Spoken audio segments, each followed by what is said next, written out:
एक ये कि ऑफ कोर्स वकला जो हैं सड़कों पे भी आए हैं, एक्शन कमेटी भी बनी हुई है। उसके बाद जो है इस्लामाबाद हाई कोर्ट में ख़ास तौर पे जजेस जो हैं वो ख़त भी लिख रहे हैं, वो जो है सुप्रीम कोर्ट में जाके चीफ जस्टिस से मुलाकात भी कर रहे हैं। रिसिस्ट बज़ामत भी नज़र आती है सुप्रीम कोर्ट में भी जो है इस तरह ही जजेस का आ रहे हैं। मगर दूसरा ये है देखने का जाविया कि हुकूमत बिल्कुल वो अपने जो है उसमें कामयाब जा रही है। उन्होंने 26वीं आईनी तरमीम के ज़रिए पूरी अदालतों को जकड़ भी लिया है। आईनी अदालतें बन चुकी हुई हैं KP के अलावा और जो है बाकी जगह पे, और जो है बिल्कुल हर चीज़ उनके कंट्रोल में लगती है। जुडिशल कमीशन के ज़रिए वो जज भी अपनी मर्ज़ी के लगाते जा रहे हैं। और अभी राना सनाउल्लाह साहब का जो लेटेस्ट बयान आया, राव साहब से ही पूछते हैं, आप क्या कहेंगे? देखिए, ये ख़त तो इमरान खान ने भी लिखा है, पता नहीं उसके खिलाफ तो रेफरेंस नहीं बन सकता, उसका क्या करेंगे, उस ख़त का क्या इलाज करेंगे। और वो लिखे जा रहे हैं, एक और भी लिखेंगे। अभी बात यह कि ख़त लिखने का रिवाज कहाँ से शुरू हुआ और मीडिया को लीक करने का रिवाज कहाँ से शुरू हुआ। अभी तो जिसको एड्रेस होता था उसके पास नहीं पहुँचता था तो मीडिया में चलना शुरू हो जाता था और एक ख़ास ग्रुप पे आ जाता था कि जी ये फरमाया, काजी फायज़ साहब ने उस तरह किया।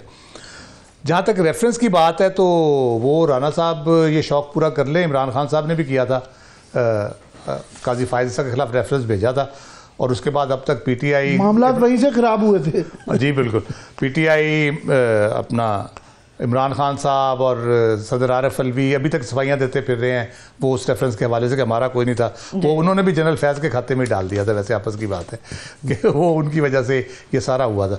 तो बात यह है कि ये अगर करना चाहते हैं रेफरेंस बिस्मिल्लाह करें बिल्कुल, लेकिन जहाँ तक अदलिया की बात है हुकूमत के कंट्रोल में यकीनन है, लेकिन अगर अदलिया की रजामंदी ना हो, मेजॉरिटी ऑफ द जो जुडिशरी है, ख़ासतौर पे सीनियर जुडिशरी सुप्रीम कोर्ट में जो लोग बैठे हैं, उनकी अगर रजामंदी ना हो तो हुकूमत का कंट्रोल इस तरह से नहीं हो सकता।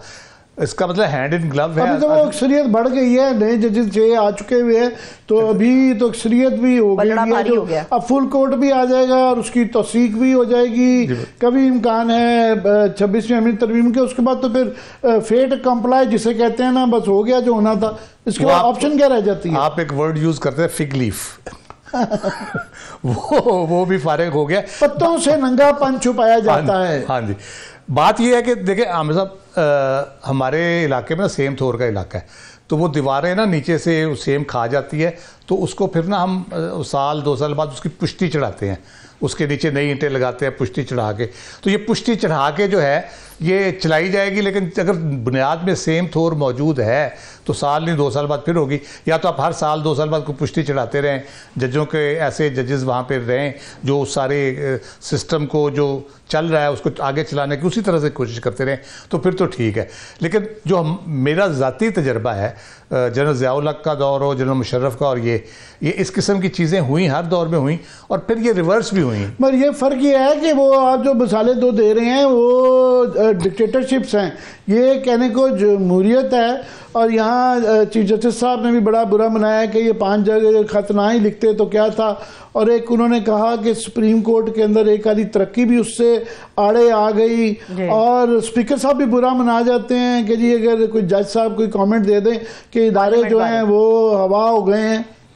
देखिए, ये बयानात है ना, अगर एक बंदा लॉजिक के साथ एक आर्गूमेंट आपके साथ कर रहा है, ख़त लिख के कर रहा है, उसमें हवाले दे रहा है, ये मसला है, ये मसला है, ये प्रॉब्लम है, एक प्रॉपर आप उसका उसी तरह जवाब देना। आप 4 रिपोर्टरों को बुला के कहें कि जी मुझे अच्छा नहीं लगा ये उन्होंने जो ख़त लिखा और उससे फ़लाँ चीज़ इस तरह होगी, फ़लाँ उस तरह होगी।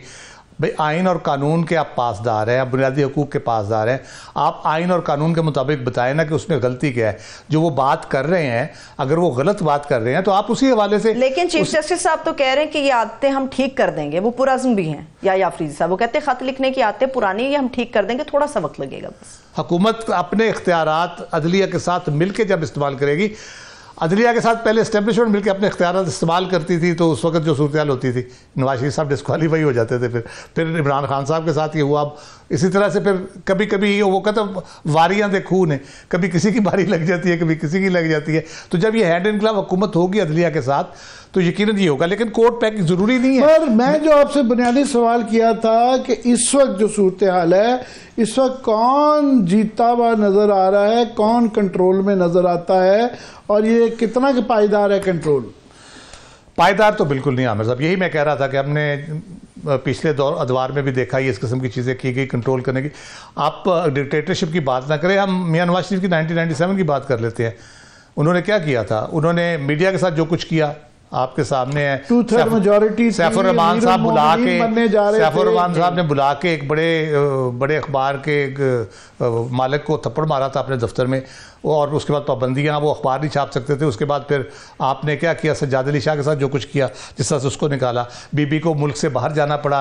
इस तरह के जो एडिफिसेस बनाए जाते हैं, बड़ी बड़ी ये जो एहराम बनाए जाते हैं, तो वो जो चिंगारी का जो आप जिक्र कह रहे हैं कि वो कैटलिस्ट जो है वो कहाँ से आ रहा है, किस फॉर्म में आ रहा है, उसकी कोई आप जो है फिजिकल कुछ डिस्क्रिप्शन दे सकते हैं, इशारा दे सकते हैं? जी बिल्कुल। उसका देखिए, सोशल मीडिया का जो नकार खाना है ना, जिसपे बड़ी बात होती है और फेक न्यूज़ और सारी ये बातें की जाती हैं। देखिए, फेक न्यूज़ कहते हैं झूठ के पाँव नहीं होते, झूठ नहीं रुकता, सच अपना कायम रहता है और चलता रहता है। अगर झूठ बोल रहे हैं तो आपकी बात भी लोग माने, फिर आप जब कहते हैं वो भी माने। तो वो जो एक चीज़ है ना, और अवाम को बेवकूफ़ समझना कि अवाम को वर्गला लिया गया, अवाम को इस तरह कर लिया गया।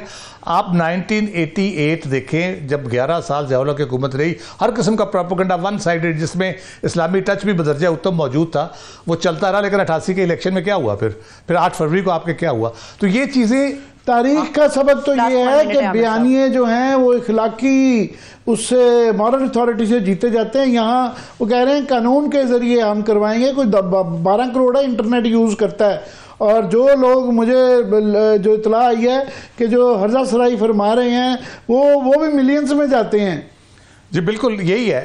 लेकिन बात यह है कि उसमें सच ही बचता है, बाकी जो झूठ फ्रॉड बहुत लोग कर रहे हैं, हर तरफ से हो रहा है। इवन पीटीआई वाले अगर करते हैं वो भी पकड़ा जाता है, हुकूमत करती है वो भी पकड़े जाता है।